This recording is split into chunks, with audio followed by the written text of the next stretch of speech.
Hi friends, నేను మీ అంజని. మరి ఈరోజు మన హర్రర్ వీడియోలోకి వెళ్ళబోయే ముందు నాదొక చిన్న రిక్వెస్ట్ అండి. For best realistic horror and thrilling experience కోసం తప్పకుండా హెడ్సెట్ని అయితే పెట్టుకోండి. అండ్ మన ఛానల్లోనే మీ హర్రర్ స్టోరీస్ వినాలి అనుకుంటే నేను నా డిస్క్రిప్షన్లోని ఇన్స్టాగ్రామ్ లింక్ని అయితే ఇస్తున్నాను. అక్కడికి వచ్చి మీ స్టోరీని అయితే నాతో షేర్ చేసుకోవచ్చు. మీరు పంపించవలసిన ఫార్మాట్ ఎలా ఉండాలి అని అంటే మీ పేరు, మీ ఊరి పేరు, ఆ తర్వాత మీరు దేని గురించి రాస్తున్నారు అనేది 2 లైన్స్లోనైతే మెన్షన్ చేయండి. అది హర్రరా, థ్రిల్లరా, లేదంటే బ్లాక్ మ్యాజికా అనే దాని గురించి. ఆ తర్వాత మీ స్టోరీని అయితే రాసుకురండి. మరి ఇలా స్టోరీ రాసి పంపించలేము అనుకున్న వాళ్ళు మీరు ఇన్స్టాగ్రామ్ నుంచి డైరెక్ట్గా నాకు వాయిస్ మెసేజ్ అయితే చేయవచ్చండి. మరి ఇంకెందుకు ఆలస్యం, లేట్ చేయకుండా ఈరోజు వీడియోలోకి వెళ్ళిపోదామా?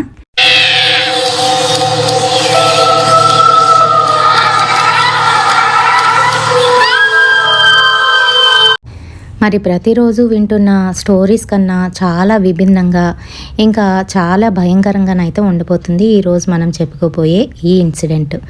మరి ఎవరైతే తక్కువ గుండె ధైర్యంతో ఉంటారో అటువంటి వాళ్ళు దయచేసి ఇక్కడే ఆపేసేయండి. అండ్ మిగతా వాళ్ళు చూసుకోవచ్చు. చిన్నపిల్లలు 18 బిలో ఉన్న వాళ్ళు కూడా చూడకండి. అండ్ మన ఛానల్ని డైలీ ఫాలో అవుతున్న వాళ్ళు తప్పకుండా లైక్ వేయడం అయితే అస్సలు మర్చిపోవద్దు. ఆ తర్వాత కొత్తగా ఎవరైతే చూస్తున్నారో అటువంటి వారు దయచేసి సబ్స్క్రైబ్ అయితే చేసుకోండి. సబ్స్క్రైబ్ చేసుకొని బెల్ ఐకాన్ క్లిక్ చేసి ఆల్ అని పెట్టుకున్నట్లయితే నేను పెట్టే ప్రతి వీడియో నోటిఫికేషన్ మీ వరకు చేరిపోతుంది. మరి ఇంకెందుకు ఆలస్యం అండి, ఈరోజు భయంకరమైన ఈ ఇన్సిడెంట్లోకి వెళ్ళిపోదామా? నేను ఇప్పుడు చెప్పబోయే ఈ ఇన్సిడెంట్ నార్త్ సైడ్ అయితే జరిగింది. సో అక్కడ సంబంధించిన వాళ్ళ పేర్లు, ఇంకా అలాగే ఊరి పేర్లు అయితే చెప్పడం జరుగుతుంది. అయితే ఈ స్టోరీ వచ్చేసి ముఖ్యంగాను ఒక బస్ డ్రైవర్కి అయితే జరిగింది. తన లైఫ్లోని ఎప్పుడు కూడాను ఇలాంటి ఇన్సిడెంట్ ఒకటి తను ప్రత్యక్షంగా చూస్తాడు అని తను కళ్ళలో మటుకు అనుకోలేదు. కానీ అలాంటి ఇన్సిడెంట్ ఇంకెప్పుడు కూడా జరగకూడదని ప్రతిరోజు కూడా దేవుణ్ణి అయితే ప్రార్థిస్తూ ఉంటాడంట కిషన్ లాల్ ఒక బస్ డ్రైవరు అండ్ అలాగే తనతో పాటుగా ఒక కండక్టర్ అయితే ఉన్నారు. వీళ్ళిద్దరూ ఏంటంటే నార్మల్ బస్ కాకుండాను ట్రావెల్స్ బస్ ఉంటుంది కదండి. ఫస్ట్ ఒక క్యాబిన్ ఉండి ఆ తర్వాత వెనకతల కూర్చోడానికి, పడుకోవడానికి స్లీపర్ బస్ ఉంటుంది కదా, ఆ టైప్ బస్ని అయితే డ్రైవ్ చేస్తూ ఉండేవారంట. అయితే వీళ్ళు కొంతకాలానికి అక్కడి నుంచి మరొక ఊరైతే వచ్చేయడం జరిగింది. అంటే ఉత్తరప్రదేశ్లోని లక్నో ఏరియాలోని ఇప్పుడు వాళ్ళు బస్ని అయితే వేస్తున్నారు. లక్నో నుంచి ప్రతిరోజు కూడాను కుషన్పూర్ అనే ఒక గ్రామానికైతే వెళ్ళవలసి ఉంటుంది. సో అక్కడ ప్యాసింజర్స్ని అక్కడికి తీసుకువెళ్ళి వదిలిపెట్టి రావడం, మళ్ళీ వీళ్ళు సాయంత్రం అయ్యేసరికి ఆ బస్సుని తీసుకొచ్చి మళ్ళీ బస్ స్టాండ్లోనైతే పెట్టేస్తూ ఉండేవారు. యాక్చువల్గా ఆ వే అంతా ఎలా ఉంటుంది అని అంటే లక్నో నుంచి ఈ కుషన్పూర్ వెళ్ళే వే అంతా కూడాను పూర్తిగా అటవీ ప్రదేశం. అటు ఇటు కూడాను గుబురుగా చెట్లు అయితే ఉంటాయి. అండ్ ఆ సమయంలో అంటే వీళ్ళు వెళ్ళే సమయంలోని మార్నింగ్ టైం కాబట్టి ఎటువంటి చీకు చింత లేకుండా చక్కగా వెళ్ళి వచ్చేస్తూ ఉండేవారు. అయితే ఒకరోజు డాబాలో కూర్చున్న కిషన్ లాల్తోని తన కండక్టరు ఇలా అంటున్నాడు, కిషన్ లాల్ గారు, మీకు ఈ సంగతి తెలుసా? మనం ప్రతిరోజు వెళ్ళి వస్తున్నాం కదా, చాలా ఈజీగా వెళ్ళి వచ్చేస్తున్నాం. కానీ అది సాయంత్రం అయితే అటుపక్క మనిషి కూడా వెళ్ళడంట. ఈ సంగతి తెలుసా? ఇక్కడ డాబాలో ఉన్నవాళ్ళు చెప్పుకుంటున్నారు అని చెప్పాడు. ఆ మాటలకి కిషన్ లాల్ ఇలా అంటున్నాడు, వాళ్ళు వింటే ఏమైనా చెప్తారు, మనల్ని భయపెట్టడానికి ఇలాంటి కథలెన్నో పుట్టిస్తూ ఉంటారు, అవన్నీ నువ్వు నమ్మేస్తున్నావా అని అన్నాడు. లేదు, కానీ వాళ్ళు చెప్తుంటే కొంచెం భయంగా అనిపించింది అని చెప్తున్నాడు. నువ్వు నమ్మేసే ఉంటావులే రాజు, నీకెంత భయమో అని అంటున్నాడు కిషన్ లాల్. లేదు సార్, అలాంటిదేం లేదు, వాళ్ళు చెప్తుంటే కాస్త భయపడ్డా అంతే అని చెప్తూ ఇద్దరు కూర్చొని డాబాలోని కొంచెంగా ఫుడ్ తీసుకున్నారు. ఆ తర్వాత మళ్ళీ యథావిధిగా వీళ్ళ జర్నీని అయితే స్టార్ట్ చేసేసారు. ఇలా కొంతకాలం అయితే గడిచింది. ఒక 2 months అలా అయిపోయింది. ఒకరోజు సడన్గా బస్సు కొంచెం పాడైంది. లోపల అంతా కూడాను ఇంజన్ దగ్గర ఇంకా టైర్స్ కూడాను బాగా పాడైపోయాయి ప్రతిరోజు వెళ్ళి రావడం. సో అందుకని కిషన్ లాల్ ఏం చేశాడు అని అంటే తన బస్సుని తీసుకువెళ్ళి బాగు చేయించాలి అని చెప్పేసి ఆ రోజు మేము కొంచెం లేట్గా వెళ్తామని చెప్పి అక్కడ వాళ్ళ దగ్గర చెప్పేసి బస్ని అయితే రిపేర్ చేయించడానికి ఇచ్చాడు. సో త్వరగా అయిపోతుంది అనుకున్న రిపేరు చాలా లేట్ అయితే అయిపోయింది. వాళ్ళు రిపేర్ చేసి వీళ్ళకి ఇచ్చేసరికి అది దగ్గరగా 4 గంటలు అయితే అయిపోయింది. సాయంత్రం 4 గంటలు అయిపోయింది కదా, ఇంక ఈ రోజుకి ఈ బస్సుని ఇలాగే వదిలేసి రేపటి నుంచి వెళ్దాంలేండి సార్ అని చెప్తున్నాడు రాజు. అబ్బెబ్బే అలా కుదరదు, ఈరోజు డబ్బులు రావాల్సిందే. ఎలాగైనా మనం ఇక్కడి నుంచి తీసుకువెళ్ళి అక్కడికి వెళ్ళేసరికి రాత్రి అయిపోతుంది. కావాలంటే అక్కడ ఉండిపోయి రేపు తెల్లవారే వచ్చేద్దాం రిటర్న్ అని అంటున్నాడు కిషన్ లాల్. అదేంటి సార్ మీరు అలా అంటారు, ఇప్పుడు వెళ్ళడం కూడా కష్టమే కదా, అయినా లోపలికి వెళ్ళాలంటే మనకి కనీసం ఒక 2-3 గంటలైనా పట్టేస్తుంది అని చెప్తున్నాడు రాజు. రాజు నువ్వు ప్రతిదానికి భయపడకు, పద పద అంటూ బస్సును అయితే తీసేశాడు. మరి బస్సు వెళ్తుంది కానీ ప్యాసింజర్స్ మటుకు ఎవ్వరూ కనిపించట్లేదు. మనం కాని టైంలో వచ్చాం కదా, అందుకే ప్యాసింజర్స్ ఎవరూ ఎక్కట్లేదు అంటూ ఈలోపు బయటికి వెళ్ళి ఎవరైనా ఎక్కుతారేమో అంటూ స్టాండ్ దగ్గరికి తీసుకువెళ్ళి ఆపాడు. వెంటనే రాజు బయటికి వచ్చి కుషన్పూర్ ఎవరైనా వస్తున్నారా అని అరుస్తున్నాడు. కానీ ఎవ్వరూ వీళ్ళని పట్టించుకోవట్లేదు. పైగా కుషన్పూర్ అనేసరికి వింతగానైతే చూస్తున్నారు కొంతమంది. ఆ విషయాన్ని గమనించిన రాజు వాళ్ళ కాస్త చూసి ఏంటి వీళ్ళు ఎంత భయపడిపోతున్నారు అనుకుంటూ మళ్ళీ అరుస్తున్నాడు. కానీ తన కొంట శోషే మిగిలింది కానీ అక్కడ మటుకు ఒక్క ప్యాసింజర్ కూడా ఎక్కలేదు. సరే ఇంకా చేసేది లేక పద పద ముందుకు వెళ్ళి చూద్దాంలే అంటూ ఇంకా ముందుకైతే వెళ్తున్నారు. కొంత దూరం వెళ్ళేసరికి అదే 1 గంట అయితే అయిపోయింది. అప్పటికి 5:30 అయితే అయిపోయింది. మరి 5:30 అయిన సమయంలోని వాళ్ళకి 2 ప్యాసింజర్స్ అయితే రోడ్ సైడ్ నిలబడి వాళ్ళ బ్యాగులతోని చేతులతోని ఆపండి ఆపండి అంటూ వాళ్ళ బస్సును అయితే ఆపుతున్నారు. 2 అబ్బాయిలు వయసులో ఉన్నారు, బాగానే ఉన్నారు.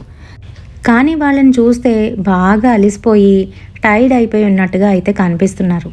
కానీ అందులో ఒక అతను మటుకు అస్సలు ఆగకుండా రోడ్డు మధ్యలోకి వచ్చేసి బస్సు ఆపండి ఆపండి అంటూ గట్టిగానైతే అరిచేస్తున్నాడు. అప్పటికే 5:30 అయిపోవడంతో అక్కడ కొంచెంగా చీకటి పడిపోయింది. దానికి గల కారణం ఏంటంటే అది జనవరి నెల. పైగా అక్కడ చెట్లు దగ్గరగా ఉండడం వలన, పైగా కొండలు అవి కూడా ఉండడం వలన తొందరగానైతే చీకటి పడిపోతుంది. ఇంకా ఆపాలా వద్దా అని అడుగుతున్నాడు మా డ్రైవరు. ఏం చేస్తాం, మనకు ప్యాసింజర్స్ కావాలి, ఆపండి అని చెప్తున్నా. ఇంకా వెంటనే రాజు మాట విని వాళ్ళ దగ్గరికి తీసుకువెళ్ళి ఆపాడు కిషన్ లాల్. మరి సార్ ఇది కుషన్పూర్కి వెళ్తుందా అని అడుగుతున్నాడు అందులో ఒక అబ్బాయి. వెళ్తుందండి, అక్కడికే వెళ్తుంది. ఈ ఏరియా అంతా మాకు కొంచెం తెలీదు, మా ఫ్రెండ్ వాళ్ళ చెల్లెలు పెళ్ళి ఉందని మేము అయితే బయలుదేరి వచ్చాము. కొంచెం దూరం వచ్చేసరికి మేము వస్తున్న వెహికల్ పాడైపోయింది. సో మేము ఇక్కడే ఇరుక్కుపోయాం. చాలాసేపటి నుంచి నడిచి ఇంత దూరం వచ్చాం కానీ ఆ ఊరు మటుకు కనిపించట్లేదు. ఇంకా రాత్రి అయిపోతుందని అని అంటూ ఉంటే మీరంత చెప్పనవసరం లేదండి, ఇంకా లోపలికి వెళ్ళినా కూడా మీకు ఏ వెహికల్ కనిపించదు, దొరకదు, ఎక్కండి అంటూ రాజు అయితే చెప్తున్నాడు. వెంటనే వాళ్ళిద్దరూ అయితే ఎక్కేశారు. ఎక్కిన వెంటనే లాస్ట్ సీట్లోకి వెళ్ళిపోయి ఇద్దరునైతే పడుకుని పోయారు. వాళ్ళ బ్యాగులు చెరొక పక్క పడేసి వాళ్ళైతే నిద్రలోకి జారుకున్నారు. మరి కండక్టర్ ఏమో వాళ్ళ దగ్గరికి వెళ్లకుండా సర్లే కాసేపు అయిన తర్వాత అప్పుడు టికెట్ తీసుకుందాం అని ఊరుకున్నాడు. బస్సు అయితే స్టార్ట్ అయింది. ఈసారి చల్ల గాలి అయితే వీస్తుంది. బస్సు అంతా కూడాను బాగా చల్లగానైతే అయిపోయింది. ఇంకా విండోస్ అన్నీ కూడాను దగ్గరికి వేసేసి కండక్టరు డ్రైవర్ దగ్గరికి వచ్చి కూర్చున్నాడు. ఏంటి సార్ ఈ సమయంలో తీసుకువచ్చారు, నాకు చాలా భయంగా ఉంది, పైగా ఈరోజు క్లైమేట్ కూడా చూడండి ఎలా ఉందో అని అంటూ ఉంటే ఏం చేస్తాం, మరి తప్పదు, డబ్బుల కోసం ఏమైనా చెయ్యాలి, అక్కడికి వెళ్ళిన తర్వాత నీకు మంచిగా ఫుడ్ ఇప్పిస్తానులే అని చెప్తున్నాడు కిషన్ లాల్. సరే అంటూ అలా కూర్చొని వే అంతా చూస్తున్నాడు. చుట్టూ అంతా కూడాను చిమ్మ చీకటి, పైగా అక్కడ కరెంటు కూడా ఉండదు సరిగ్గా, ఎక్కడ కూడా స్ట్రీట్ లైట్స్ అనేవి కనిపించవు. ఆ వే అంతా కూడాను 1 వే. ఒక్క బస్సు కానీ కార్ కానీ లారీ కానీ ఒక్క మనిషి కానీ అక్కడైతే కనిపించట్లేదు. కేవలం వీళ్ళ బస్సు ఒక్కటే, వాళ్ళ బస్ చేస్తున్న ఇంజన్ సౌండ్ ఒక్కటే వీళ్ళకైతే వినిపిస్తుంది. పైగా బయట నుంచి హోరు గాలి, దానికి తోడు అక్కడ ఉన్న జంతువుల అరుపులు కూడా వినిపిస్తున్నాయి.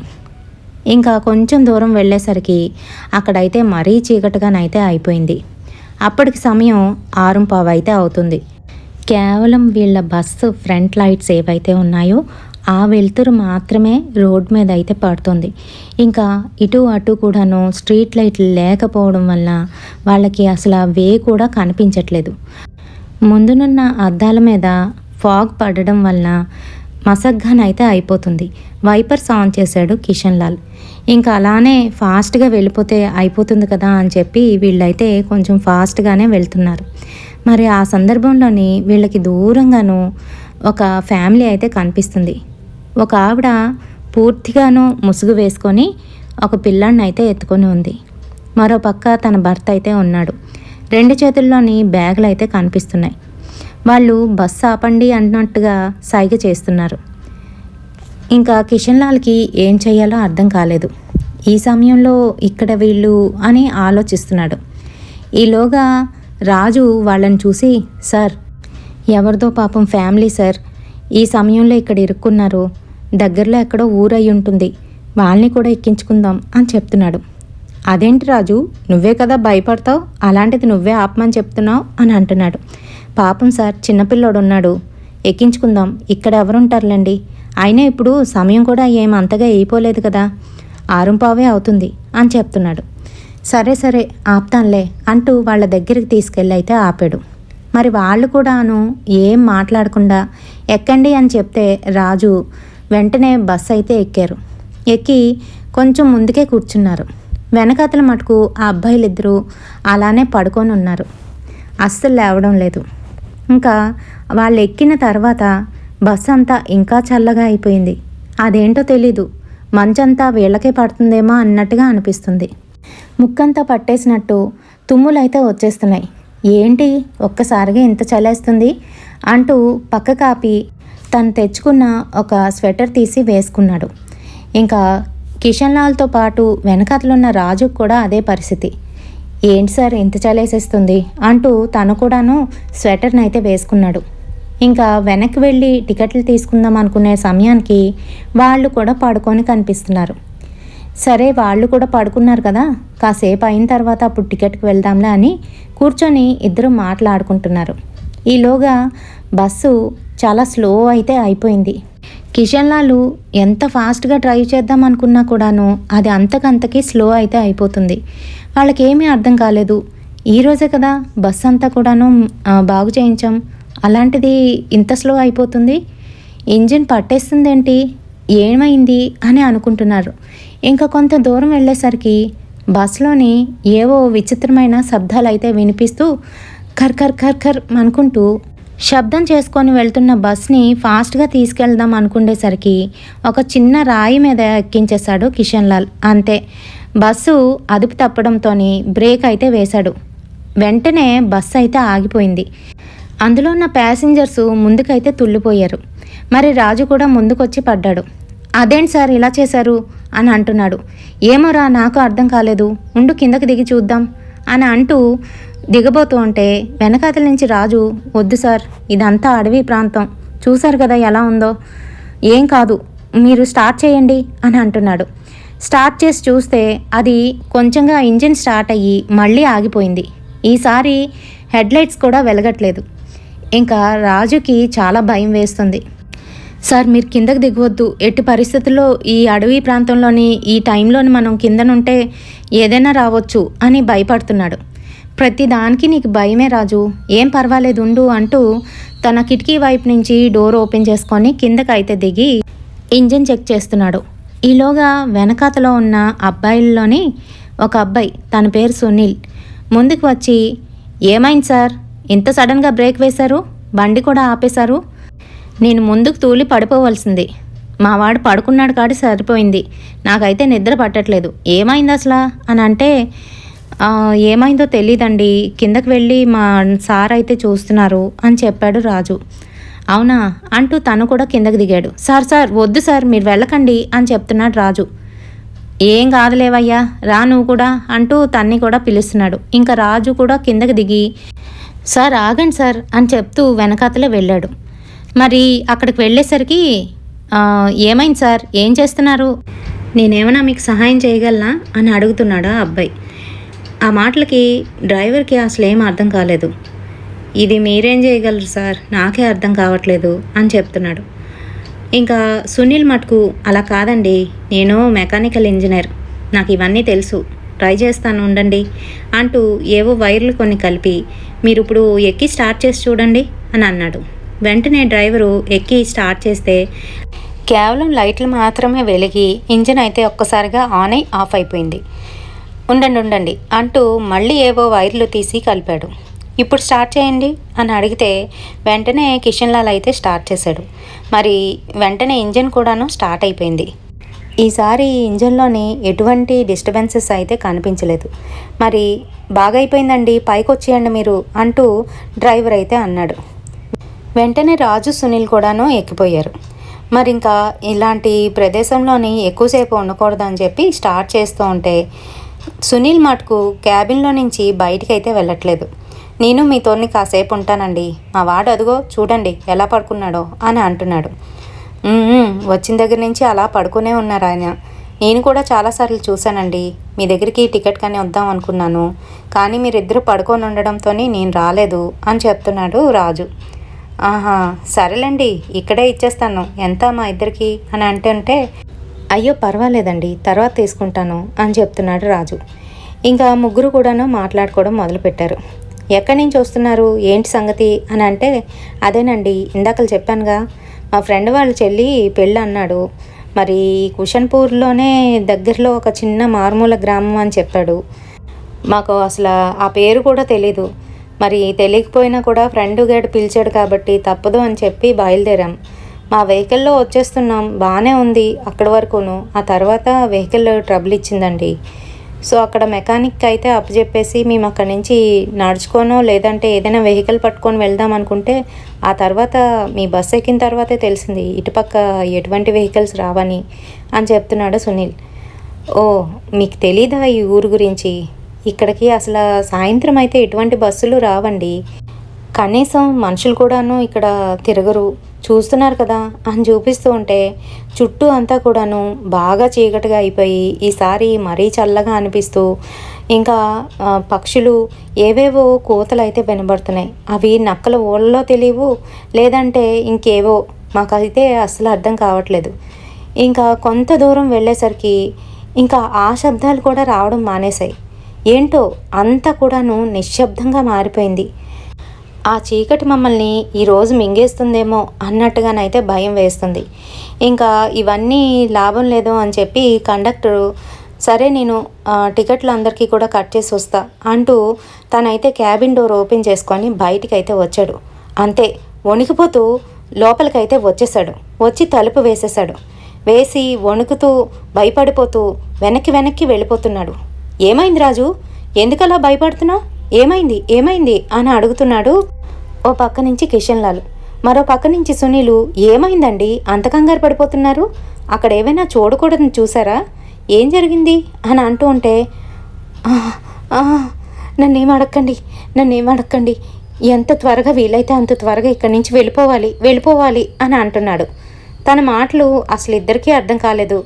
ఏంటండి అలా మాట్లాడుతున్నారు, ఒక్క నిమిషం ఉండండి అని చెప్పి గాబరాగా సునీల్ అయితే తలుపు తీసి బయటికి వెళ్ళి చూసి తను కూడా భయపడిపోతూ వణికిపోతూ లోపలికి వచ్చి తలుపులు వేసేసి ఇద్దరు ఇంకా చేతులు గట్టిగా పట్టుకొని అమ్మో అని భయపడుతున్నారు. అసలు ఏమైంది, మీరిద్దరూ ఇప్పుడు చెప్తారా చెప్పరా, లేదంటే నన్ను బస్సు ఆపేయమంటారా అని అంటున్నాడు కిషన్ లాల్. మీరు బస్సు ఆపితే ఇక్కడే మనం చేస్తాం, ఆపకుండా వెళ్తే కొంచెం దూరమైనా మన ప్రాణాలు మనకి దక్కుతాయి అని చెప్తున్నాడు. ఏంటి మీరు అన్న మాటలు నాకేం అర్థం కావట్లేదు, అసలు ఏం జరిగింది అని అంటూ ఉంటే రాజు ఇలా అంటున్నాడు. సార్ మీరు త్వరగా పోనివ్వండి, ఎక్కడ ఆపొద్దు బస్సుని అని అంటున్నాడు. అసలు ఏమైంది అని అడుగుతున్నాడు. అది మన బస్సులోని ఒక ఫ్యామిలీ ఎక్కింది కదండి, అదే ఒక ముసుగు వేసుకున్న ఒక ఆమె, వాళ్ళ ఆయన, ఇంకా చిన్నపిల్లడు, వాళ్ళు మనుషులు కాదు అని చెప్తున్నాడు. ఏంటి మనుషులు కాకపోవడం ఏంటి నీ మాటలు అని అంటూ ఉంటే అవునండి మీ కండక్టర్ చెప్తుంది నిజమే, వాళ్ళు మనుషులు కాదు, అతి వికారంగానైతే ఉన్నారు, ఆ పిల్లడు మరీ దారుణంగానైతే కనిపిస్తున్నాడు, పాలిపోయిన చర్మం, కళ్ళు పైకి తేలిపోయి ఇంకా ఒళ్ళంతా కూడాను ఏవో రక్కులైతే ఉన్నాయి. పైగా వాళ్ళ బట్టలు పూర్తిగాను మట్టి కొట్టుకుపోయి చిరిగిపోయిన దశలోనైతే కనబడుతున్నాయి. ఇందాకల్లా వాళ్ళు కనిపించట్లేదు. ఆమె జుత్తంతా కూడా విరబూసుకొని పెద్ద పెద్ద గోళ్లతోని, కూర పళ్ళతోని, నోటి నిండా రక్తం, చేతుల నిండా ఆ పేగులు, అదే వెనకాతలు కూర్చున్న వీళ్ళ ఫ్రెండ్ని తినేస్తున్నారండి. అది చూసి భయపడి నేను లోపలికి వచ్చేసాను అని చెప్తున్నాడు రాజు. అతనైతే చూడ్డానికి అతి భయంకరంగా, ఎత్తుగా, మనిషి గాల్లో ఎగురుతూ కళ్ళు తిరగబడిపోయి అతని గుండె భాగాన్ని పట్టుకొని నమిలి తినేస్తున్నాడండి అని చెప్తున్నాడు. ఆ మాటలకి ఇద్దరు కూడా అల్లిపోయారు. అంతేకాదు సునీల్ అయితే ఏడుపు మొదలుపెట్టాడు, మా ఫ్రెండ్ చనిపోయాడు అని చెప్పి. మీరు ఇంకా కంగారు పడొద్దు, ఎలాగైనా మనం ఇక్కడి నుంచి తప్పించుకోవాలి అని ముగ్గురునైతే అనుకుంటున్నారు. ముగ్గురు కూడా ఇంకా భయపడిపోతున్నారు. బస్సు అయితే వేగంగా నడపడానికి ప్రయత్నిస్తున్నాడు కానీ కిషన్ లాలు ఎంత వేగంగా నడుపుతూ ఉన్నా కూడాను అది మటుకు ముందుకు వెళ్ళట్లేదు, మెల్లగానైతే వెళ్తుంది. పైగా ఇంకా కిషన్ లాల్కి భయం వేస్తున్నా కూడాను తన పక్కనున్న మిర్రర్ని బస్సులోకి కనిపించేటట్టు పెట్టుకున్నాడు. అంతే, ఆ దృశ్యం చూస్తున్న కిషన్ లాల్కి ఇంకా భయం వేసేస్తుంది. ఇంకా సునీలు, వద్దు సార్, అది చూడకండి, అటు చూడకండి అని చెప్తున్నాడు. ఇంకా ఈలోగా అక్కడ చప్పుళ్ళు వినబడడం మొదలయ్యాయి. అదేంటి అని అంటే ఎముకల చప్పుళ్ళు. ఎముకలు గట్టిగా నవిలి మింగుతున్నట్టుగానైతే వీళ్ళకి శబ్దాలు వినబడుతున్నాయి. అంతేకాదు మాంసం తింటున్నారు, ఇష్టం వచ్చినట్టు చేస్తున్నారు. ఆ శబ్దాలు వింటున్న వాళ్ళ ముగ్గురికి కూడాను మా ప్రాణాలు ఇలానే తీసేస్తారేమో, మమ్మల్ని కూడా ఇలా నవిలి తినేస్తారేమో అని భయంతో అక్కడే సగం చచ్చిపోతున్నారు. ఎప్పుడు మేము బయటపడతామా దేవుడా దేవుడా అనుకుంటూ దేవుణ్ణి అయితే తలుచుకుంటున్నారు. మరి కొంతసేపు అయితే అయ్యింది. అంతా నిశ్శబ్దం, ఎటువంటి చప్పుళ్ళు రావట్లేదు. ఆ క్యాబిన్ తలుపు గెడపెట్టేసి అలానే చూస్తూ ఉన్నారు. ఇంకా అటుపక్క చూస్తూ ఉంటే కొంతసేపటికి వాళ్ళు నడుచుకొని వీళ్ళ క్యాబిన్ వైపు వస్తున్నట్టుగా వీళ్ళకి శబ్దాలు అయితే వినబడుతున్నాయి. అంతే, వీళ్ళ గుండెల్లోని రైళ్లు పరిగెడుతున్నాయి. ఇక్కడ దూకేద్దామా, లేకపోతే బస్సు ఆపేసి పక్క నుంచి దిగిపోదామా, ఏం చేస్తే బాగుంటుంది అని ఆలోచిస్తున్నారు. ముందుకు వెళ్ళట్లేదు బస్సు, మెల్లగానైతే శబ్దం చేస్తుంది. ఇంకా వాళ్ళకి ఒంట్లోనున్న నరాలన్నీ కూడాను తెగి పడిపోయినట్టుగా అనిపిస్తున్నాయి. ఏం చేద్దామన్నా కూడా వాళ్ళకి తోచట్లేదు. పైగా సెల్ ఫోన్ సిగ్నల్స్ కూడా లేవు. ఎక్కడ ఒక్క పిట్ట మనిషి కనిపించట్లేదు. చుట్టూ అంతా చిమ్మ చీకటి. ఆ చీకటిలోని ఏమైపోతామా అని భయంతో అలానే వెళ్తుంది బస్సు. ఇంకా కొంతసేపటికి వారున్న క్యాబిన్ వైపు వాళ్ళు వచ్చి అక్కడున్న తలుపుని దబదబా బాధేస్తున్నారు. ఇంకా అంతే, మన పని కూడా అయిపోయింది అనుకున్నారు ముగ్గురు కూడాను. ఇంకా ఒకసారి నవ్వున్నట్టు, మరొకసారి ఏడ్చినట్టు, ఇంకొకసారి అక్కడ క్యాబిన్ అద్దాల మీద గీకుతున్నట్టు ఇలా శబ్దాలు అయితే చేయడం మొదలుపెట్టారు. ఇంకా మన పని కూడా అయిపోతుందని ఆ విశ్వేశ్వరుణ్ణి తలుచుకుంటూ దేవుణ్ణి అయితే దండం పెట్టుకుంటున్నారు. స్వామి మమ్మల్ని రక్షించు అని చెప్పి. ఇంకా వాళ్ళు కొంచెం దూరం వెళ్ళేసరికి దూరంగా వీళ్ళకి ఒక మంట అయితే కనబడుతుంది. అక్కడ ఎవరో మనుషులు ఉన్నారు కాబట్టే మంట వేశారు. మంట దగ్గరికి ఇలాంటి భూత ప్రేతాలు రావు. మనం ఏదో ఒక విధంగానూ బస్సులో నుంచి బయటికి దూకేద్దాం, పడిపోయినా పర్వాలేదు, చిన్న చిన్న దెబ్బలతోని బయటపడతాం, ఆ బస్సునైతే వదిలేద్దాం అంటూ ఇంకా ముగ్గురు డిసైడ్ అయిపోయి ముందు డ్రైవర్ అయితే దూకేశాడు. ఆ తర్వాత వెనకతల రాజు ఇంకా సునీల్ కూడాను దూకేశారు. చిన్న చిన్న దెబ్బలు అయితే తగిలాయి. డ్రైవర్కి బాగా దెబ్బ తగిలేసింది. ఇంకా చేతికి దెబ్బ తగిలినా కూడాను తను ధైర్యం చేసి లెగిచి ఆ మంట ఉన్న వైపు అయితే వెళ్తున్నాడు. ఇంకా వెనకాతల దూకిన వాళ్ళిద్దరూ కూడా నడుచుకొని తొందరగానైతే వచ్చేస్తున్నారు. వెంటనే ఆ బస్సు వెళ్ళి అక్కడ ఎదురుగా ఉంటున్న పెద్ద చెట్టుని ఢీకుంది. అంతే, భళ్ళుమని పగిలిన అద్దాల సౌండ్ అయితే వినబడింది. ఇంకా వీళ్ళు ముగ్గురు కూడాను ఆ మంట ఉన్న వైపు వెళ్ళేసరికి అక్కడ ఒక నాగసాధువు అయితే కూర్చొని కనిపిస్తున్నారు. అతను కళ్ళు మూసుకొని ధ్యానంలో ఉన్నట్టుగానైతే కనిపిస్తుంది. ఇంకా కిషన్ లాలు అతని దగ్గరికి వెళ్ళి ఎలాగైనా లేపి అతన్ని మమ్మల్ని రక్షించమని అడగాలి అని ముందుకైతే వెళ్తున్నాడు. మరి ఆ నాగసాధువు మంట వేసుకొని అతని చుట్టూ కూడాను ఒక గిరి గీసుకొని అక్కడే కూర్చొని ఉన్నాడు. దగ్గరికి వెళ్ళిన కిషన్ లాలు స్వామి స్వామి మమ్మల్ని రక్షించండి రక్షించండి అని అడుగుతున్నాడు. వెంటనే ఆ నాగసాధువు అయితే కళ్ళు తెరిచాడు. వాళ్ళ ముగ్గురిని కూడాను ఓ పక్కకి రమ్మన్నాడు. వాళ్ళ చుట్టూ ఒక గిరి గీశాడు. ఏం జరిగినా కూడా ఈ గిరిలో నుంచి బయటికి రాకండి, వచ్చారా నేను కూడా కాపాడలేను అని చెప్పాడు. సరేనంటూ వాళ్ళ ముగ్గురు కూడాను చేతులు పట్టుకొని ఆ గిరిలోనే నించున్నారు. ఇంకా అతని దగ్గర ఉన్న విభూతిని తీసుకొని ఆ బస్ దగ్గరికి వెళ్ళి ఒక్కసారిగా ఆ బస్ మీదకి వేసేసరికి ఇంకా కేకలు పెడుతూ ఏదో మంటల్లో కాలిపోతే ఎలా అరుస్తారో అలా అరుచుకుంటూ బయటికైతే వచ్చేసాయి. అద్దాలు పగిలిపోయాయి. అయినప్పటికీ కూడాను అవి గట్టిగా కేకలు పెడుతూ గాలినైతే వచ్చేటట్టు చేస్తున్నాయి. ఆ గాలి ఎంతలా వస్తుంది అని అంటే ఆ వీచే గాలికి మీ ముగ్గురం ఆ గిరిలో నుంచి బయటికి వచ్చేస్తామేమో, పడిపోతామేమో అనుకుంటున్నాం. అంతలాగా వచ్చేస్తుంది. ఇంకా చేసేది లేక మేము ఆ గిరిలోనే ముగ్గురం కూర్చుండిపోయాం. గట్టిగా ఒకరి చేతులు ఒకరు పట్టుకున్నాం. ఈలోగా ఆ నాగసాధువు మళ్ళీ తన దగ్గర ఉన్న విభూతిని తీసి ఏదో కొన్ని మంత్రాలు చదువుతూ అవైతే వాళ్ళ మీదకి వేశాడు. అంతే, ఏడ్చుకుంటూ అవి అక్కడి నుంచి అయితే పారిపోయాయి. ఆ తర్వాత మేము వచ్చిన బస్సు మీద కూడాను కొంచెంగా విభూతి చల్లి అతనైతే మళ్ళీ తిరిగి వెనక్కి వచ్చాడు. ఈ సమయంలో ఇటుపక్క రావడం నిషిద్ధం. ప్రతి ఒక్కరు కూడాను ఇటుపక్క రావడానికే భయపడతారు. అలాంటిది మీరు ఇంత సాహసం ఎందుకు చేశారు అని అడుగుతున్నాడు అతను. ఆ మాటలకి ఏం చెప్తామండి, మా కర్మ, చాలామంది చెప్పినా కూడా వినిపించుకోకుండా వచ్చాం అని అంటున్నాడు కిషన్ లాల్. ఇంకా వాళ్ళ మాటలు విన్న తర్వాత ఆ నాగసాధువు వాళ్ళకి కొంచెంగా విభూది ఇచ్చి ఇది మీ నుదుటను ధరించండి అని చెప్పి ఇచ్చాడు. వాళ్ళు కూడా అదే విధంగా చేశారు. ఇంకా మీరు కంగారు పడవలసిన అవసరం లేదు, ఆ పీడ మిమ్మల్ని వదిలిపోయింది. మీరు జాగ్రత్తగాను ఆ ఊరికైతే వెళ్ళిపోండి. ఇంకొక 3 కిలోమీటర్లలోనే ఆ ఊరు వస్తుంది. ఈ మధ్యలో ఎక్కడా కూడా బస్సుని ఆపొద్దు. ఎంత ఇబ్బందులు ఉన్నా కూడాను మీరు వెనక్కి తిరిగి చూడొద్దు, ముందుకు వెళ్ళిపోండి అని అంటూ ఉంటే ఆ బస్సు పాడైపోయి ఉంటుందండి, ఇంజన్ కూడా పాడైపోయింది అని అన్నాడు. ఆ మాటలకి లేదు, అది పని చేస్తుంది, పద వెళ్ళు, ఎక్కు అని చెప్తున్నాడు నాగసాధు.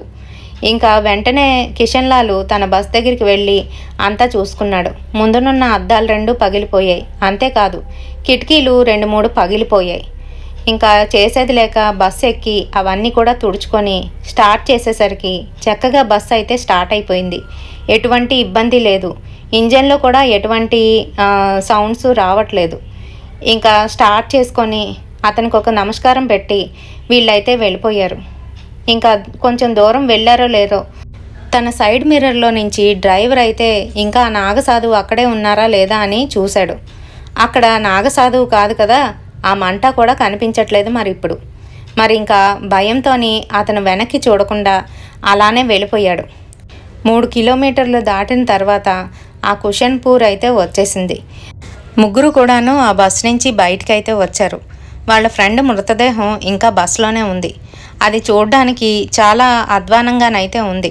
ఎందుకంటే పూర్తిగాను కుక్కలు చింపి పీకి తినేస్తే ఎలా అయిపోతుందో అలా అయితే కనిపిస్తుంది. పాపం ఎముకలు కూడాను కొన్ని అయితే విరిగిపోయి కనబడుతున్నాయి. ఇంకా అటువంటి దారుణమైన పరిస్థితుల్లోని మేము ఆ శవాన్ని దగ్గరికి అయితే వెళ్ళలేదు. ఇంకా అక్కడ వాళ్ళతో మాట్లాడి జరిగిన విషయం అంతా చెప్తే అవును, అందుకే మేము ఆ దారంట రాత్రి సమయాల్లోని అసలు ప్రయాణం చెయ్యం. అంతేకాదు ఏ బస్సులు కానీ కార్లు కానీ ఎటువంటి వెహికల్స్ కూడా రావు ఆ సమయంలోనే. తెలిసిన వాళ్ళు తెలియని వాళ్ళు అయితే వస్తారు, ఇదిగో ఇలానే ఇరుక్కుంటారు అని చెప్తున్నారు. మరి ఆ ఒక నాగసాధువు మాకు సహాయం చేసిన అతను కూడా కనిపించలేదండి అని కంగారు పడుతూ చెప్పాడు కిషన్ లాల్. ఆ మాటలకి అక్కడ వాళ్ళందరూ కూడాను జై భోలేనాథ్ జై భోలేనాథ్ అంటూ గట్టిగా అరవడం అయితే మొదలుపెట్టారు. మీకు కనిపించింది నాగసాధువు కాదండి, సాక్షాత్తు ఆ శివయ్యే మిమ్మల్ని రక్షించాడు. లేకపోతే మీరు ఇలా బ్రతికి తిరిగి మళ్ళీ ఊర్లోకి రాలేరు అని అక్కడ వాళ్ళందరూ కూడా చెప్తున్నారు. ఇంకా వాళ్ళు కూడాను జై భోలేనాథ్ అంటూ దేవుణ్ణి అయితే దండం పెట్టుకున్నారు. మళ్ళీ మాకు పునర్జన్మ అయితే వచ్చినట్టుగా అయ్యింది. మరి సునీల్ మటుకు తన ఫ్రెండ్ రాజేష్ చనిపోయినందుకు చాలా బాధతోనైతే ఉన్నాడు. అంతేకాదు వాళ్ళ ఇంకొక ఫ్రెండ్ దగ్గరికి వెళ్ళి జరిగిన విషయం అంతా కూడా చెప్పారు. మొత్తానికి మర్నాడు మేము మళ్ళీ రిటర్న్ మా ఊరికి అయితే వచ్చేయడం జరిగింది. ఇంకా లక్నోకి వచ్చిన తర్వాత పోలీసు కేసులు అంటూ ఇంకా వాటి గురించి అయితే 1 నెల అంతా కూడా మాకు అయిపోయింది. నెలే కాదు, 1 సంవత్సరం పాటు ఆ కేసు అలానే నడుస్తూ ఉంది. ఆ తర్వాత జరిగిన విషయాలన్నీ కూడాను అన్‌ప్రెడిక్టెడ్ ఇంకా అలాగే అబ్నార్మల్ అని చెప్పేసి ఆ కేసుని అయితే కొట్టేయడం జరిగింది. ఆ దేవుడి దయ వల్ల మేము మళ్ళీని పునర్జన్మెత్తినట్టుగా అయితే అయ్యింది. ఇంకెప్పుడు తెలిసుండి అలాంటి దారుల్లోని రాత్రిపూట ప్రయాణించకూడదు అని ఒకరి మీద ఒకరం ఒట్టు అయితే వేసుకున్నాం. ఇంకెప్పుడు కూడాను నేను వాడి మాట కొట్టి పారేయకూడదు అని కూడా మనసులోనైతే అనుకున్నా. మరి ముందు మాకు హెచ్చరికలాగా రాజుకి అక్కడ దాబాలోని చాలామంది చెప్పినప్పటికీ కూడాను నేను కొట్టి పారేయడం చాలా పొరపాటు అయిపోయింది. అంతేకాదు ఆ రోజు రాత్రి మాకు ఎలా గడుస్తుందో మాకేమీ అర్థం కావట్లేదు. అయితే మాకు తెలియని ఇంకొక విషయం ఆ ఊరు వాళ్ళ దగ్గర అయితే మాకు తెలిసింది. అదేంటి అని అంటే ఆ ఫ్యామిలీ ఎవరైతే ఉన్నారో వాళ్ళు ఇలానే రాత్రిపూట వేరొక ఊరు వెళ్దామని వాళ్ళ సైకిల్ మీద వెళ్తూ ఉండగా వాళ్ళు లారీ ఢీకొనగా చనిపోయారని తెలిసింది. అప్పటి నుంచి వాళ్ళు కూడాను ఆ హైవే మీద కనిపిస్తూ ఉంటారు. తెలియని వాళ్ళు ఎవరైనా ఆ దారంట వెళ్ళినట్లయితే వాళ్ళని చంపుకొని తినడం కానీ లేదంటే వాళ్ళని భయపెట్టడం కానీ చేస్తూ ఉంటారు అని అక్కడ వాళ్ళందరూ చెప్తే నా ఒంటి నిండా వెంట్రుకలు నెక్కబడుచుకున్నాయి. మరి ఇలాంటి సిచ్యువేషను ఇంకెప్పుడు నా లైఫ్లో రాకూడదు. నా లైఫ్లో ఇదొక నైట్ మేర్ లాగా అయితే నేను ఫీల్ అవుతూ ఉంటాను. ఎప్పుడైనా కళ్ళు మూసుకొని గాఢ నిద్రలోకి వెళ్తే మళ్ళీ ఆ బస్సులో నేను ఉన్నట్టుగానైతే నాకు ఫీలింగ్ కలుగుతూ ఉంటుంది. మరి మీకు కూడా మీ లైఫ్లోని ఎప్పుడైనా ఇలాంటి హర్రర్ ఇన్సిడెంట్ జరిగిందా? జరిగితే తప్పకుండా నాతోనైతే షేర్ చేసుకోండి. నేను మంచిగా కుక్ చేసి ఇక్కడైతే ప్రజెంట్ చేస్తాను. మరి రేపటి సరికొత్త హర్రర్ ఇన్సిడెంట్తో మళ్ళీ మీ ముందుకైతే వచ్చేస్తాను. Until then bye.